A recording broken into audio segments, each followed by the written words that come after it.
Calliope was the muse of epic poetry, often seen as the wisest and most powerful among the 9 muses. Poets often called on her when they wanted to tell grand tales of heroes and legends because of her inspiring voice and brilliant mind. She is best known as the mother of Orpheus, the legendary musician whose lyre playing could make even rock and tree dance. Some say his father was Apollo, others say a local king. Either way, everyone agrees Calliope passed on her talents to him. She also had another son named Linus, known for his skill in music and poetry. There's a lesser-known story where 2 powerful goddesses, Aphrodite and Persephone, fought over a mortal man named Adonis. To keep the peace, some say Calliope suggested that Adonis spend part of the years with each goddess, a fair compromise that ended their fight. And then there's the tale of Perides, 9 sisters who dared to challenge the muses to a singing contest. Calliope led her sister, and when the muses won, the Perides was turned into chattering magpies, a reminder not to be arrogant. Urania is muse of astronomy in Greek mythology. She was linked to the stars, the planet, and the patterns people saw when they looked up at the night sky. You could say she's represented the wonders and mystery of the cosmos. Artists and scholars often imagine her wearing a cloak covered in stars and holding a globe of the heavens. Ancient poets and astronomers would call on her for guidance when they were trying to understand how the universe worked. Some stories even say she had children, like Linus as musician or Hymeneus, who was linked to marriage rituals. But these details again change depending on the source. Over time, especially during the Renaissance, people brought her back as a symbol of harmony between science and divine. Even now, she's remembered as the muse who reminds us to keep looking up and to keep asking questions about what's out there.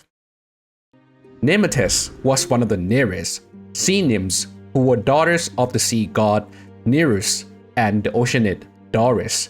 These Nereids show up across Greek mythology as symbol of the sea's many emotions connected to human events: calm, helpful, mysterious, and sometimes even dangerous.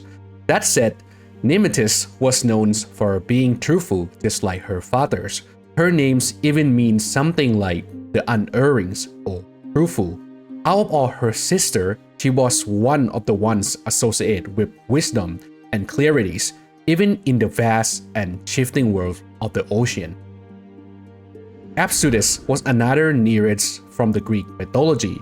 Her name, like her sister Nemertes, means something like truthful or she who doesn't lie, which should already tell you a bit about what kind of figure she was meant to be.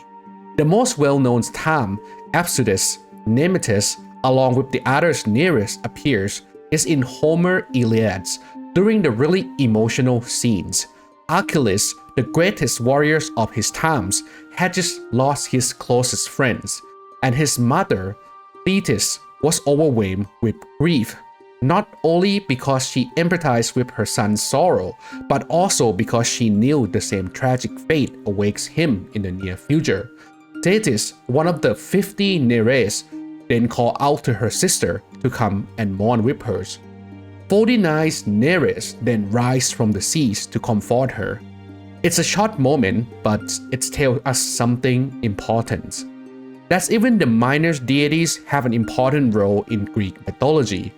They didn't just represent the sea as a force of nature, but also act as a kind of support system, especially for gods and heroes. Gorgyra in Greek mythologies was a spirit or nymph. Unlike the gods who rule the skies or sea, she was connected to the hidden place in the underworld, where the river flows in silence. However, her exact role can differ depending on the stories. Gorgyra's names come from a word that means something like underground drain, and is linked to the flowing waters or whirlpools.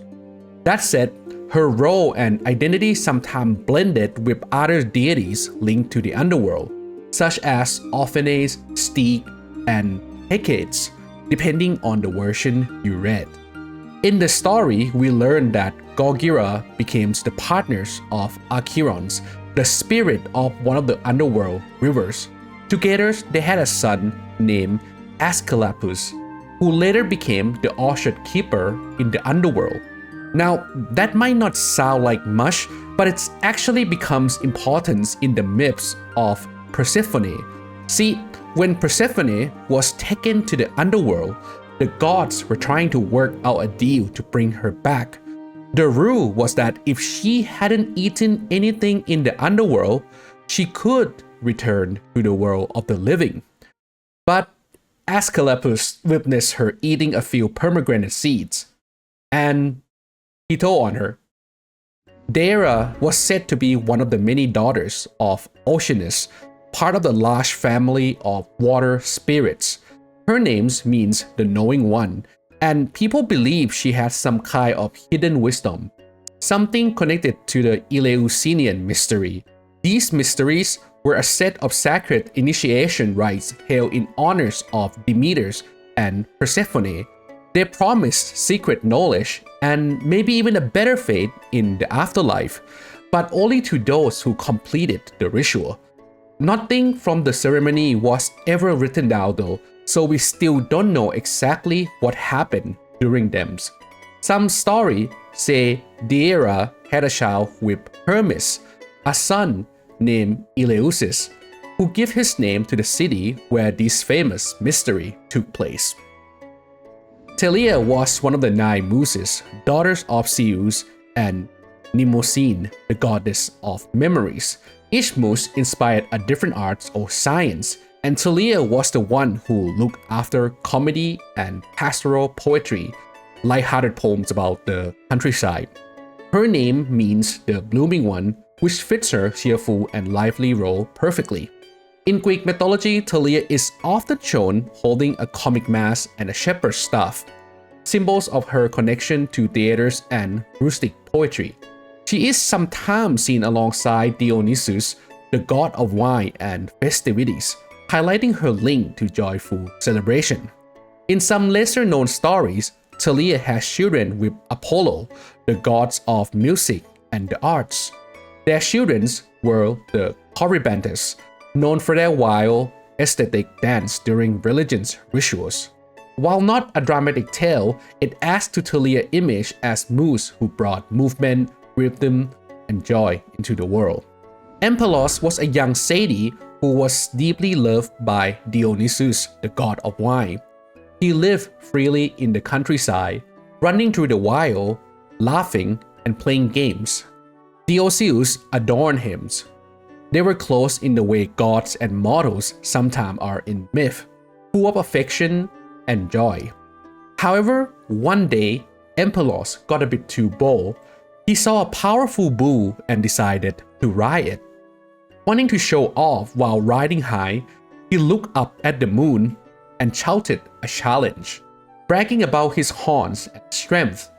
But the moon goddess didn't find it funny. Offended by his arrogance, she sent a small gadfly to sting the bull. The animal went wild, and Ampelos was thrown off and killed. Dionysus was heartbroken. He mourned the loss deeply, but in his grief, he did something that would make sure Ampelos was never forgotten. From the boy's body, he brought forth the very first grape wine. That vine became the source of wine, something that would go on to define Dionysus' place in the world. In another version of the story, Ampelos dies from a fall while picking grapes, and Dionysus placed him among the stars as constellation. Either way, the story ends with transformation, turning sorrow into something eternal. If you made it this far, you're definitely into this stuff, so feel free to subscribe and check out the next video over here.